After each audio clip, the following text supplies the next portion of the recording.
Bonjour tout le monde, j'espère que vous allez bien. On se retrouve pour notre dernier brief de la semaine en ce vendredi 7 février 2020. Et comme d'habitude, avant de commencer le brief, je tenais à vous inviter sur Discord, hein, donc n'hésitez pas, le lien est en description et dans les commentaires. Donc déjà dans ce Discord, vous pourrez retrouver un lexique qui vous aidera énormément, d'autres docs, hein. Donc vraiment il y a une section ressources qui est faite pour ça. Et échanger aussi avec la communauté, nous sommes bientôt 4000, donc n'hésitez pas à nous rejoindre. Promis, c'est la dernière fois que je le fais de la semaine, mais encore merci pour les 5000 abonnés, je profite de ce dernier brief pour le dire. Donc maintenant on est 5200, mais en tout cas merci. D'ailleurs, n'hésitez pas à vous abonner, hein. Donc c'est un brief quotidien du lundi au vendredi dans lequel on analyse le Bitcoin, les altcoins et un petit peu d'autres choses que vous allez découvrir si vous êtes nouveau. Donc, comme d'habitude, le petit sommaire, hein. Donc le Bitcoin, ça bougera jamais. Le GBTC, si je n'oublie pas, des fois j'oublie. Ensuite, nos spreads forward, il y a des petites choses intéressantes encore. No risk on, no risk off, hier ça a pas trop bougé. On parlera encore de l'altcoin dominance, etc., etc. Parce que dès que je parle des alt, j'aime bien parler de ça. Et d'ailleurs, hier, je vous avais parlé d'une petite news qui disait que Novogratz, une personne influente, entre guillemets, disait qu'il shorterait les altcoins. Ce qui me fait assez rire, c'est que quand les structures sont là, ils disent de shorter en fait. Enfin, ouais, le beau W Weekly qui nous annonce que enfin les capitaux rentrent plus dans les alts que dans le Bitcoin, et cette personne nous dit de shorter, de shorter les alts. C'est assez drôle, hein, quand on voit des W, ils nous disent de short, et quand on voit des M, ils nous disent d'acheter. Oh, voilà, c'était juste pour parler de que voilà, les médias ou les personnes influentes aiment bien vous dire l'inverse de ce qu'il faut faire en fait. Donc là, c'est pour moi la preuve, non, mais voilà, quelque chose d'assez drôle, hein, quand je vois des W weekly se mettre en place et qu'on me dit ouais, vas-y, faut shorter les altcoins. Bon, ça me fait assez rire. Donc voilà, donc je vous ai juste ressorti cette petite news, hein, comme ça, vu que j'en ai parlé hier, je me suis dit je vais la retrouver. D'ailleurs, n'hésitez pas à aller sur CryptoPanic, c'est un très bon site qui répertorie pas mal de news qui est autour du marché crypto. Donc n'hésitez pas à aller jeter un petit coup d'œil. Et ensuite, pour terminer, on parlera justement des altcoins, hein. Donc on reparlera d'Ethereum, de Ripple, de Litecoin, on parlera d'EOS, ça m'a été demandé hier, et BNB aussi. Je voulais parler de Tezos, mais il y a un petit problème, la chart ne veut pas s'actualiser. Je sais pas pourquoi. Donc peut-être dans le Discord, j'essaierai de mettre une petite analyse sur Tezos. Mais là, je sais pas pourquoi ce matin le prix reste bloqué à 1,71$ alors qu'on n'est pas du tout à 1,71$ et j'ai besoin de cette chart justement qui a beaucoup plus d'historique, mais elle est bloquée à 1,71$. Donc je verrai ce que je peux faire ce matin. Enfin bref, donc nous on va commencer avec le BTC. D'ailleurs on va aller sur les futurs, hein. J'en profite ce matin pour aller sur les contrats futurs quelques petites secondes. Donc sur les contrats futurs on a été chercher les 10 000 dollars, hein. Donc je sais pas si on va en parler, ça va en parler un petit peu dans les médias économiques, mais hop, je vais mettre ça à 10 000 et vous pouvez voir qu'on a été touché les 10 000 dollars. Donc le Big Fat Round Number a bien été atteint sur les 10 000. On semble bien déborder le premier arrêt sur les 10 000 dollars. Donc ça m'invite à penser que potentiellement on peut aller chercher ce gap. Rappelez-vous, il y a toujours ce gap qui est ouvert, hein, donc dans la zone de rechargement de short. Donc pour moi, ça serait une zone très intéressante pour les institutions si elles chercheraient à shorter le BTC. Donc si jamais on y va ici, bah, je veux voir en fait plein d'euphorie. Je veux vraiment que le sentiment passe acheteur, vraiment que ici tout le monde était bearish en fait, enfin tout le monde. Désolé, je mets personne dans le même sac, hein. Mais ce que je veux dire, c'est que c'était le sentiment majoritaire du marché, c'était que ici c'était très bearish, ça targetait des prix plus bas. Et en fait, je veux voir la même chose ici dans cette zone de rechargement de short, hein. Je veux qu'on dise qu'on aille casser les 13 000, qu'on va aller se refrotter à la TH. Alors peut-être qu'on va le faire, hein, mais en fait c'est vraiment ce que je veux voir. Si la majorité pense ça dans cette zone, vous vous doutez bien que ce qui est le plus probable, bon, bah, c'est qu'ici on nous instaure un M et puis que le marché se retourne. Donc voilà, il faudra surveiller ça, mais pour l'instant on n'y est pas encore. Voilà, on verra si on y va déjà. En tout cas, c'était juste pour vous dire que sur les contrats futurs, ça y est, les 10 000 dollars, on a été les chercher. Maintenant, au niveau du spot price, donc nous on analyse ça sur Bytestamp. Alors sur Bytestamp, il n'y a toujours pas les 10 000 dollars, on a été chercher les 9 886. Donc on est en train de travailler ce premier arrêt. Est-ce que ce premier arrêt est cédé? Bon, bah personnellement, j'attends une clôture weekly. Si jamais on clôture en weekly comme ça, je me dirais, ok, il est très probable que ce premier arrêt, on l'ait cédé. En tout cas, les bears vraiment ici ne se montrent pas, que ce soit au niveau du volume, même au niveau du 4 heures, du daily, etc. Sur ce premier arrêt, j'ai même pas trouvé de volume vendeur, donc les vendeurs ne se montrent pas ici. Donc pour moi, si les vendeurs ne se montrent pas ici, bon bah ils vont sûrement le faire dans la zone de rechargement de short, hein. En tout cas, si les institutions ne veulent pas shorter le premier arrêt, elles shorteront très probablement la zone de rechargement de short. Si on y va encore une fois, on peut très bien faire des pièges, c'est ce qu'on disait hier. D'ailleurs, nos spreads nous font penser potentiellement à ça, c'est-à-dire que le prix monte, mais vous voyez, eux, nos spreads plafonnent, c'est-à-dire que bah, on trouve un plafonnement au niveau de la demande et de l'offre. La demande n'arrive pas à excéder encore plus l'offre qu'elle ne le faisait auparavant. Donc voilà, donc nous on voudrait vraiment voir si vraiment ce marché est bien haussier, si ce rallye est toujours bien haussier et toujours sain, bah, c'est de voir nos spreads continuer de monter, hein. Et pour l'instant ce n'est pas le cas, nos spreads plafonnent. Attention, c'est pas parce que nos spreads plafonnent que ça veut dire ça y est on a un top. top. Donc ce qu'on va voir pour voir un top, c'est un M sur nos spreads et rappelez-vous un M sur le BTC. C'était la même chose qu'ici, hein, quand je vous disais qu'ok, on commence à dessiner de jolis W sur les spreads, on a des spreads divergents, donc des spreads qui montent et un spot price qui descend. Mais c'est pas suffisant, ce qu'on veut c'est le W sur le Bitcoin et sur les spreads. On a eu le W sur les spreads, on a eu le W sur le Bitcoin et let's go counter trend rally. Donc voilà, donc pour faire la même chose au final, il faudrait faire un M sur les spreads et un M sur le prix du BTC. Et on voit que les alts sont un petit peu plus bullish, hein. Vous voyez, nos spreads sont plus haussiers sur Ethereum et sur Litecoin, et on voit que justement l'Ether et le Litecoin ne peinent pas, hein, sont clairement dans un mouvement parabolique et toujours plus haut, toujours plus fort.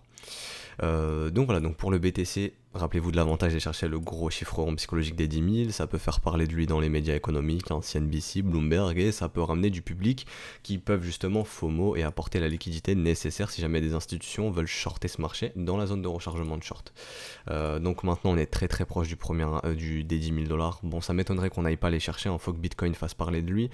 On est potentiellement en train de s'affranchir de cette grosse zone de résistance, donc là je pense qu'il y a pas mal de bears qui sont en train de suer un petit peu.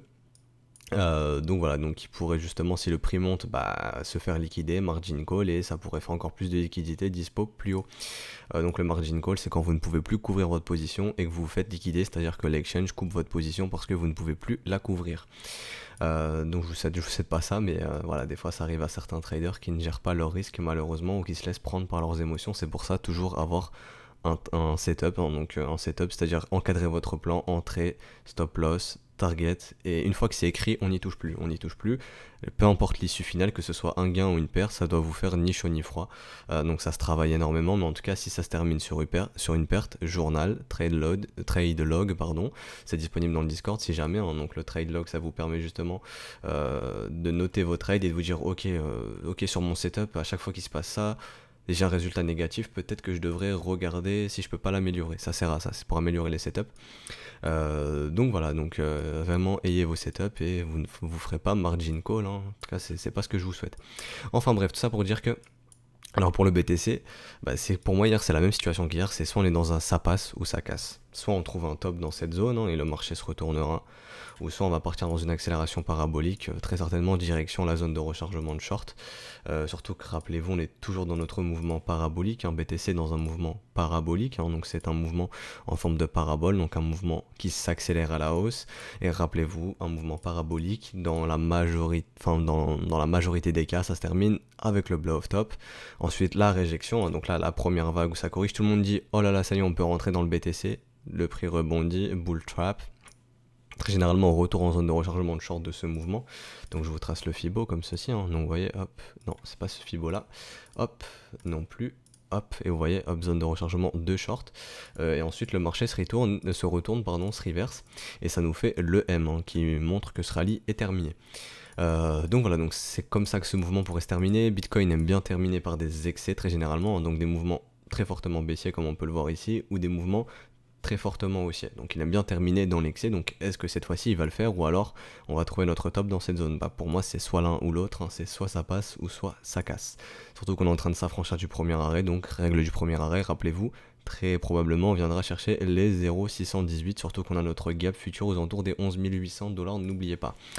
Donc voilà, donc on va aller voir un petit coup au niveau de l'OBV. Donc l'OBV, bon voilà, on a annihilé cette divergence, hein, donc le BV est toujours croissant, donc le cash continue de rentrer. William est stupidement suracheté, rappelez-vous, je vous le répète tout le temps, pour moi c'est très important, c'est pas parce que William est stupidement suracheté que ça veut dire qu'il faut vendre. Un enfoncement stupide, c'est très bullish, et justement, ça concorde avec le fait qu'on puisse partir dans un mouvement parabolique. Lorsque William est dans un enfoncement, que ce soit un enfoncement bear ou bull, hein, donc bull suracheté et bear survendu, ça veut dire que les bulls sont prêts à tout casser. En tout cas, tant qu'on est dans cet enfoncement, c'est très bullish, donc ça peut concorder avec le fait qu'on peut partir dans un mouvement parabolique. Au niveau de MACD, on n'a toujours pas de divergence, ici elle n'est pas confirmée, elle n'est que potentielle, donc on pourrait avoir une troisième divergence, donc là attention pour les bulls, ça ferait triple divergence, je vois pas ça tous les jours, donc là vraiment les bulls devraient se calmer, hein. Mais pour l'instant elle n'est toujours pas confirmée. Pareil sur le RSI, on avait cette toute petite divergence, mais on est toujours dans une dynamique haussière pour le moment, à part pour moi si on casse ici, hein, ça nous fera un bon gros M, et je pense que la dynamique sera changée, donc les bulls doivent aller péter ce sommet ici.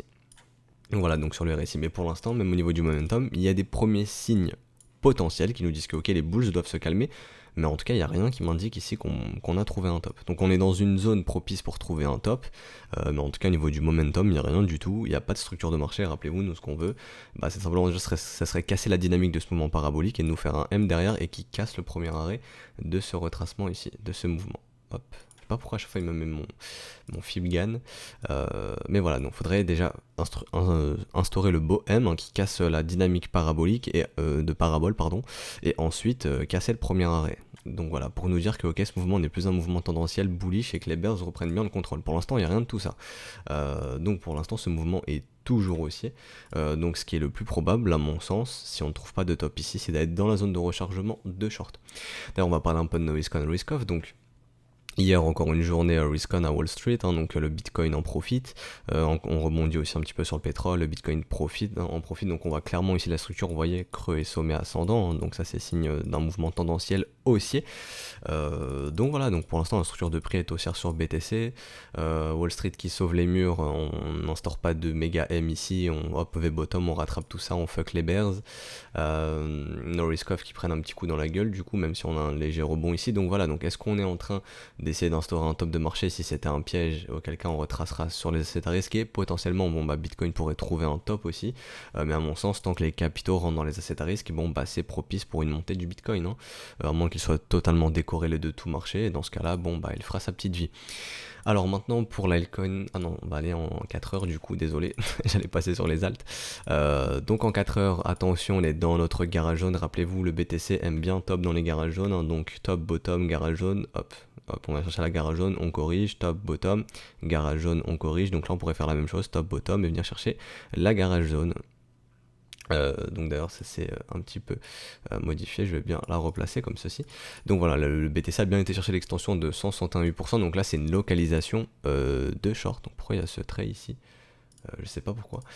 Donc localisation de short, mais c'est pas suffisant, comme je vous dis. Pour moi c'est trop tard pour acheter, et c'est bien trop tôt pour shorter, Pour moi j'ai aucune confirmation, j'ai pas de confirmation momentum, j'ai pas de structure, donc voilà, ce qu'on aimerait bien voir nous, c'est la structure se mettre en place avec la confirmation momentum avant. Donc on va aller sur le momentum, donc on a une divergence ici qui est potentielle, elle n'est pas confirmée. L'OBV est clairement croissant, on voit que le volume est clairement acheteur, les bears ne se montrent pas pour le moment, même pour ceux qui utilisent le RSI, le momentum sur le RSI est toujours haussier. Donc voilà, pour moi il n'y a pas de confirmation momentum, il n'y a pas de structure, il n'y a rien du tout, donc pour moi impossible de shorter ce marché. Donc pour moi je vais le laisser monter, et puis si jamais il décide de faire ça et puis de partir sans moi, j'y peux rien. Surtout que les V-bottom sont amenés à être testés, ça me paraît très bizarre, mais en tout cas vu dans la zone dans laquelle nous sommes, ça me paraît pas impossible, mais voilà, pour l'instant c'est beaucoup trop tôt pour shorter ce marché. Mais bien trop tard pour l'acheter, encore une fois, je me répète. Donc voilà, comme j'en ai parlé au niveau du momentum, il n'y a toujours rien. William n'est toujours pas stupidement suracheté, donc il y a encore de la marge, et si on part dans un enfoncement stupide, ça pourrait peut-être lancer ce run potentiel qui nous attend. Mais en tout cas voilà, je vois rien de plus à d'autre à dire sur le BTC. On va aller voir un petit peu au niveau de l'open interest. Ok, l'open interest monte, ici ok, les gens étaient très bull, on a liquidé un petit peu ce monde ici, même pas énormément. Donc voilà, donc on va aller avoir un petit peu au niveau de la liquidité, mais en tout cas au niveau de l'open interest ça bouge pas énormément cette semaine. Rappelez-vous, on est au-dessus du milliard, quand on est au-dessus du milliard on aime bien liquider dans tous les sens. Voilà, au niveau des liquidités, vous voyez, on a encore qui attendent un peu au-dessus, aux alentours des 10 000, 10 100$, mais la majorité de la liquidité attend plus bas. Donc pour moi, si les market makers ne trouvent pas juteux d'aller chercher la liquidité plus basse, c'est qu'il y en a plus en haut, c'est que soit il y a beaucoup d'ordres de vente qui attendent en haut, peut-être des institutions, ou alors que les liquidités bears rapportent beaucoup plus que les liquidités bulls, que les liquidations, pardon. Donc voilà, donc là on est encore au milieu, entre le milieu de deux zones de liquidation, donc de liquidité au final, donc les bears se font liquider ici, tous les bulls se feront liquider ici. Donc voilà, encore une fois, il faut savoir ce que les market makers vont faire, mais en tout cas techniquement pour l'instant il n'y a rien qui nous indique que ce mouvement est terminé. Donc voilà, donc je pense que pour le BTC c'est fini. On va aller jeter un petit coup d'œil sur le GBTC avant que j'oublie. Donc le GBTC lui qui tente de s'affranchir de son premier arrêt, ok, on clôture la journée dans le rouge, mais voilà, on est en train de travailler le premier arrêt. Est-ce qu'on s'en affranchit? C'est là est la question, et si on s'affranchit du premier arrêt, on reviendra aussi très certainement chercher la zone de rechargement de short sur le GBTC, surtout que je vois un petit creux dans le volume profile ici, donc ça ferait du sens, que le volume profile crie viens me combler. D'ailleurs on aura aussi une règle des 80% que je viens de voir, on cherche la value basse, on pourrait venir chercher la value haute dans la zone de rechargement de short. Donc on va noter cette règle des 80% ici, hop. Donc pour ceux qui ne savent pas c'est quoi la règle des 80%, c'est quand on va chercher la value basse, on réintègre la value avec 2 candles consécutives et il y a 80% de probabilité d'aller chercher la value haute. Est-ce qu'on achète du Bitcoin ou du GBTC dans ce cas-ci parce qu'il y a 80% de proba d'aller chercher la value haute? Bah non, à part si vous avez un setup qui encadre ça, mais nous on se sert de ça, de localisation, de raison de localisation. C'est pas parce que j'ai une règle des 80% que je vais me dire ok j'achète, parce qu'il y a 80% de proba d'aller chercher les 14 575 $. Ici donc c'est un indice pondéré, mais c'est pas comme ça que ça fonctionne. Ici on s'en sert de raison de localisation, tout comme on s'en servait sur le BTC en H4. Rappelez-vous, on disait qu'il y avait une règle des 80%, que ce marché pouvait pousser justement jusque 9007. D'ailleurs, on peut étirer cette règle des 80%, je viens de voir, hop, jusqu'ici. Bon, bah, on a été la chercher, vous voyez. Donc voilà. D'ailleurs, est-ce qu'il y a des autres règles de 80% qui traînent plus haut? Bon voilà, aux alentours des 12 000, donc est-ce qu'on va aller chercher les 12 000? Ça ferait du sens d'aller chercher les 12 000 dans notre zone de rechargement de short sur un gros mouvement parabolique. Mais voilà, on voit qu'il y a des règles des 80% qui sont toujours plus hautes, mais ça on les affinera un peu plus tard. Alors maintenant on va passer justement sur les alts. Donc Ethereum qui est sur son premier arrêt, on est en train de le travailler, est-ce qu'on va le casser? Bon bah là est la question, je vais pouvoir supprimer ça. Donc voilà, donc ça je supprimerai plus tard, on s'en fiche un petit peu. Ethereum qui travaille son premier arrêt, est-ce qu'il est en train de céder, est-ce qu'il ne cède pas, on verra ça dans les prochains jours. Target AB égale CD atteinte, donc ça ferait du sens que les boules se calment un petit peu ici. On va les voir au niveau du momentum, hein. Donc ok, donc William est dans un enfoncement stupide de surachat, donc les boules sont en train de tout défoncer, l'OBV est croissant, les volumes sont croissants, même si on a une petite divergence prix-volume ici, donc attention quand même. Petite divergence potentielle, mais voilà, ce ne sont que des divergences potentielles et rien du tout. Les bears ne sont pas là, il n'y a pas de volume vendeur pour l'instant. Donc ce marché pour moi a toujours de l'upside. Notre règle de Gann, rappelez-vous, ce marché peut être amené à retracer en moitié moins de temps la moitié de ce mouvement. Et ça target ça en mi-mars 2020, donc Ethereum pourrait se retrouver à 240 $ aux alentours de mi-mars 2020. Et rappelez-vous, si ce premier arrêt 7, très probable qu'on aille chercher la zone de rechargement de short, donc les 0,818, hein, vu qu'on est dans un counter trend rally. Et rappelez-vous, l'objectif des counter trend rally, c'est de retracer au minimum le premier arrêt ou la zone de rechargement de short. En tout cas, c'est très généralement les marchés font ça. Donc voilà, donc si on s'affranchit du premier arrêt, pourquoi pas venir chercher la zone de rechargement de short. En tout cas, les smiling setups ont été déclenchés ici. Je vous en parle depuis des mois, mais voilà, il fallait attendre les structures en W, en acheter quand le marché est horizontal. Bon bah le marché nous a fait cette belle structure en W dans un W, structure parfaite. On avait bien la divergence MACD, donc la confirmation momentum. La localisation, on l'avait quand c'est sous la reload zone. J'adore ça, généralement on revient capturer la zone de rechargement. Donc voilà, ici ce sont des smiling setups déclenchés. Ripple qui travaille sa zone de rechargement de short, donc rien de plus à dire, c'est exactement pareil qu'hier. LTC qui commence à arriver sur sa target AB égale CD. On revient potentiellement chercher le premier arrêt, donc encore une fois on verra comment ce premier arrêt est résolu.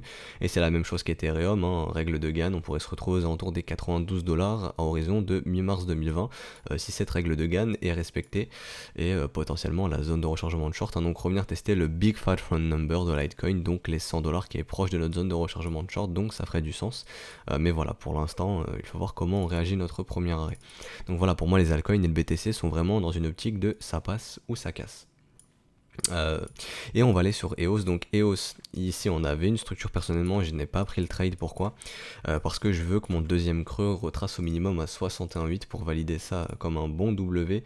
Et comme vous le voyez, malheureusement ça n'a pas été le cas, il n'a pas retracé à 61,8, un tout petit peu en dessous des 0,382, mais on n'a pas été à 0,118, donc personnellement j'aime pas ce genre de W, donc ce n'est pas un smiling setup que j'ai pris, c'est mes critères personnels. Il y en a qui peuvent valider ça comme un W, personnellement un W tradable non, mais en tout cas on voit qu'on est sur le premier arrêt, donc voilà. Et c'est aussi dans une optique de ça passe ou ça casse à mon sens. Voilà, donc je vois rien de plus à dire. Si on s'affranchit du premier arrêt, potentiellement aller chercher la zone de rechargement. D'ailleurs, est-ce qu'il n'y a pas une petite target AB égale CD? Bien sûr que si, on va regarder où ça target ça. Hop, donc voilà, ça targeterait proche de notre règle de Gann, qui nous indique que ce marché peut être amené à retracer de moitié moins de temps ce mouvement aux alentours justement du 26 mars 2020. Donc EOS pourrait se retrouver à 5,40 $ aux alentours de fin mars 2020. Et si on s'affranchit du premier arrêt, il serait très probable de venir chercher les 0,118, donc les 6,20 $, donc cette zone de rechargement de short ici. On va regarder un petit peu au niveau du momentum.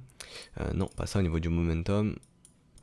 Donc voilà, il y a des divergences potentielles, elles ne sont pas confirmées, William est stupidement suracheté, donc on est dans un enfoncement stupide, les boules sont prêts à tout casser potentiellement, l'OBV est bien croissant, les vendeurs ne se montrent pas au niveau du volume, donc voilà, pour moi il n'y a rien qui m'indique que ce rallye est terminé, et je pense qu'on va consolider potentiellement, et on verra comment est résolu ce premier arrêt, si c'est à la hausse ou à la baisse. Et pour terminer, on va parler du BNB, on reviendra un petit peu aussi sur cette charte aussi, j'aime bien. Donc alors pour le BNB, BNB Smiling Setup déclenché, là il n'y a pas de voilà, il n'y a pas à se poser de questions. On a bien retracé à 0,78 minimum ce mouvement. Donc hop, on a bien été tagué les 0,68, donc pour moi ici c'est un W qui est complètement valide. On était dans la zone de rechargement d'achat, hein, donc de tout ce mouvement, nous on adore les zones de rechargement, c'est là où on localise majoritairement nos achats. Donc c'est une raison de localisation très intéressante. L'OBV est clairement croissant, il y avait une grosse divergence au niveau de l'OBV ici. William est stupidement suracheté, on est dans un enfoncement stupide, donc les boules sont prêts à tout casser potentiellement. Je vois toujours pas de divergence, donc nous on avait bien la divergence ici, hein, la belle divergence sur MACD, donc notre confirmation momentum, donc les trois raisons. Localisation, zone de rechargement d'achat. Deuxièmement, confirmation momentum qui nous montre qu'il se passe quelque chose dans la dynamique interne, que les bulls reprennent potentiellement le contrôle du momentum. On adore voir ces W divergents. Et troisième raison, moi la structure, ici un W, dans un W on adore ce genre de structure, le petit wake of check qui fait plaisir et hop le marché part, hein, donc smiling setup déclenché. Donc voilà, on est proche du premier arrêt, donc potentiellement ici une target AB égale CD, donc potentiellement que le marché pourrait venir chercher, hop. Donc voilà, qui target parfaitement sur notre premier arrêt quasiment. Donc je vois rien qui empêcherait BNB de venir chercher son premier arrêt. Donc je pense qu'ici on verra comment le prix est résolu. Si c'est un M, le marché pourra très certainement se reverse. Mais si on consolide et hop, ça se reverse comme ceci, enfin ça se résolue comme ceci, qu'on casse le premier arrêt, je vois pas de prochain stop avant la zone de rechargement de short. Donc retrouver du BNB à 29$, ça serait pas ahurissant. Et aussi la règle de Gann, rappelez-vous, retracer la moitié de ce mouvement en moitié moins de temps, donc aux alentours de mi-mars 2020, BNB pourrait se retrouver à 25$, donc ça aurait du sens, on m'a corrigé, je ne sais plus si ça dit ça ferait sens, non ça ferait sens je pense, désolé.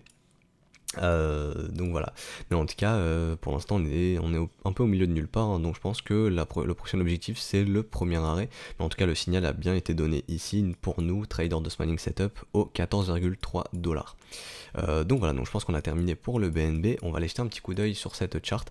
Donc vous voyez, hein, ici on a bien notre M sur la Bitcoin dominance, notre W sur l'altcoin dominance, donc ça nous indique que les capitaux rentrent plus dans les alts qu'elles ne rentrent dans le Bitcoin, hein.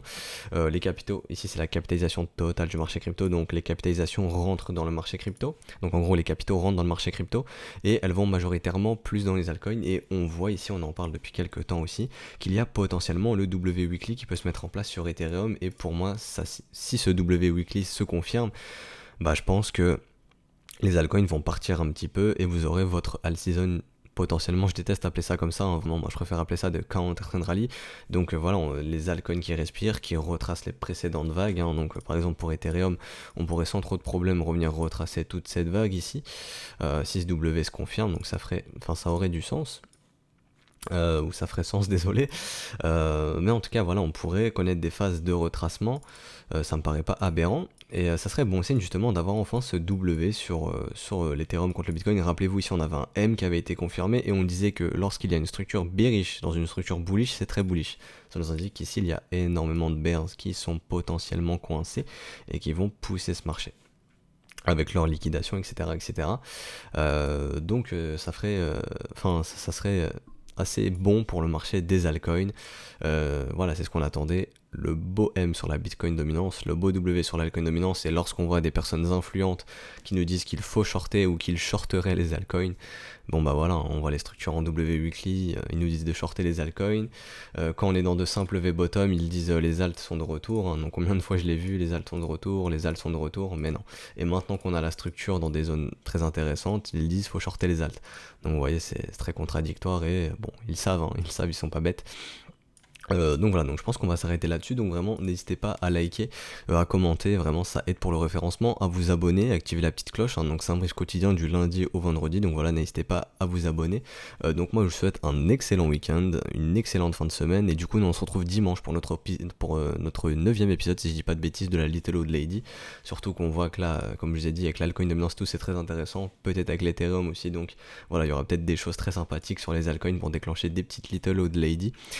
Donc voilà, donc je vous souhaite un excellent week-end et on se retrouve dimanche. Allez, ciao tout le monde.